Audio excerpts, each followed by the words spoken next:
Hello friends, स्वागत है आपका हमारे चैनल पर जिसका नाम है पृथ्वी स्टडी पॉइंट। तो मेथड ऑफ कैलकुलेटिंग डेप्रिसिएशन हमारा टॉपिक था, जिसमें हम फर्स्ट मेथड पढ़ चुके थे, स्ट्रेट लाइन मेथड, और सेकंड पढ़ रहे हैं रिड्यूसिंग बैलेंस मेथड।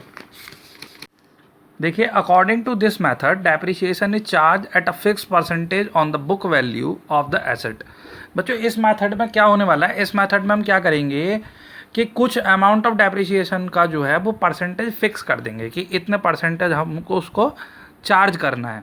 ठीक है, तो वही इसमें दिया हुआ है। As the book value reduce every year it is also known as diminishing balance method और रिटर्न डाउन वैल्यू मैथड। इसके ये दो नाम भी हैं, ये भी आपको ध्यान रखना है, कभी ये इस नाम से भी पूछा जा सकता है, डिमिनिशिंग बैलेंस और रिटर्न डाउन वैल्यू मैथड।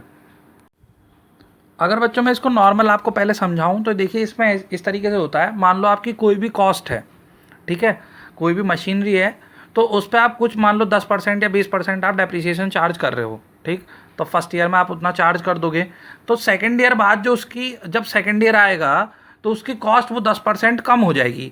तो नेक्स्ट ईयर जो डेप्रिसिएशन लगेगा तो वो उस रेड्यूस होने के बाद जो आपका नया अमाउंट है उस पर लगेगा, ना कि ओरिजिनल असेस्ट पर। ठीक है, यही इसका फंडा है। तो इसमें क्या होता है कि जो बुक वैल्यू है, आपकी जो प्रेजेंट वैल्यू है, वो हर बार रिड्यूस होती चली जाती है। लिखा है ना, since the book value reduce every year hence the amount of depreciation also reduce every year. इसमें क्या होगा कि आपकी जो प्रेजेंट वैल्यू, जो मशीन की कॉस्ट है, वो भी रिड्यूस हो रही है हर साल, तो आपका जो डेप्रिसिएशन है वो भी हर साल रिड्यूस होता चला जाएगा। स्टार्टिंग में इसमें डेप्रिसिएशन ज़्यादा चार्ज किया जाता है और बाद में फिर वो धीरे धीरे कम होता रहता है।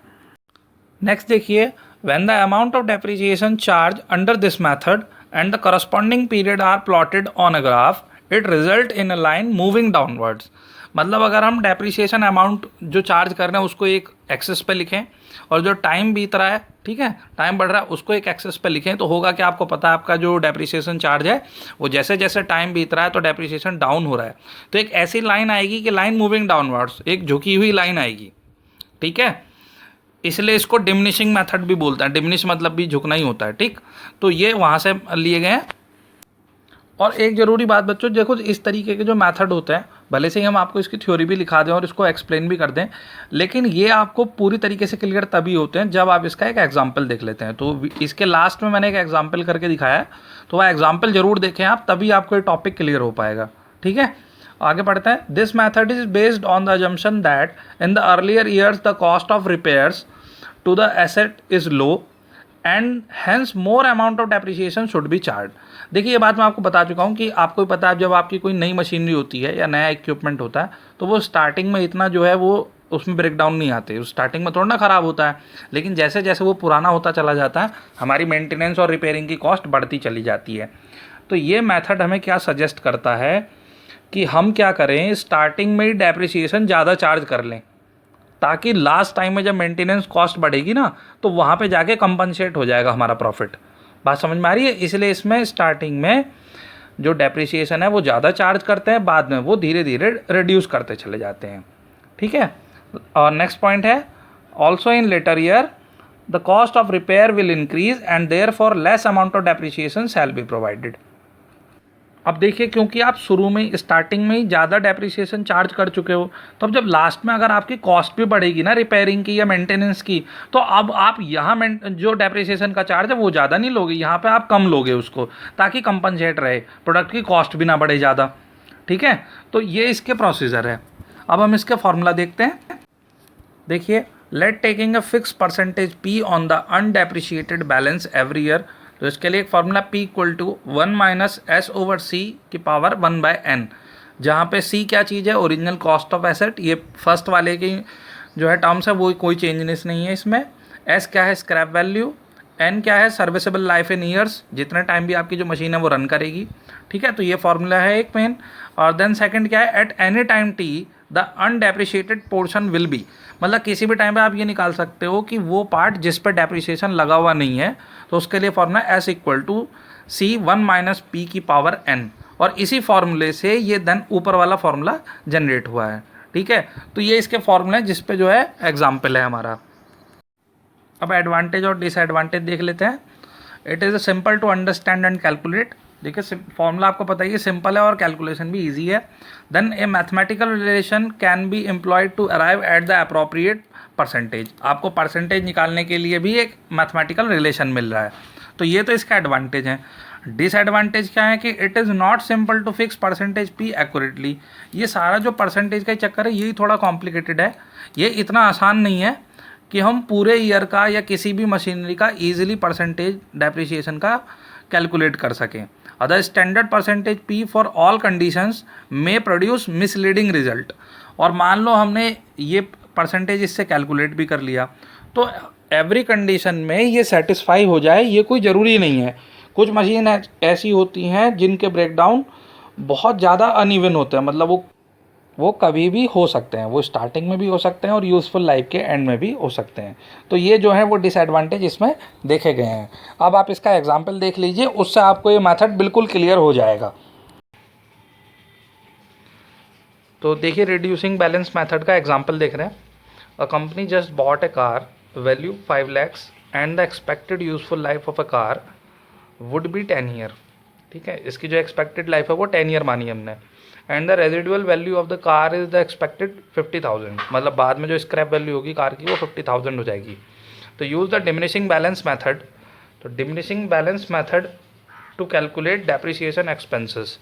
तो हमें डेप्रिसिएशन एक्सपेंसेस निकालने हैं डिमिनिशिंग बैलेंस मेथड से। ठीक है, तो अब हम क्या करते हैं, पहले जो गिवन है डाटा उसको लिखते हैं। ठीक है, सी क्या चीज़ हमारी जो कैपिटल कॉस्ट है वो 5 lakhs है। ठीक है, देन स्क्रैप वैल्यू कितनी है 50,000 एंड सर्विसेबल ईयर कितने हैं 10 ईयर। ठीक है, ये फॉर्मूला मैंने लिखवा रखी है टर्म, और फॉर्मूला देखिए ये इससे हमारे क्या है परसेंटेज निकल जाएगा, परसेंटेज डेप्रिसिएशन P = 1 - S/C की पावर 1/n।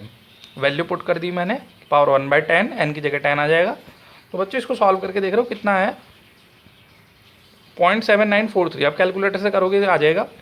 इसको सॉल्व करके आया 0.2056।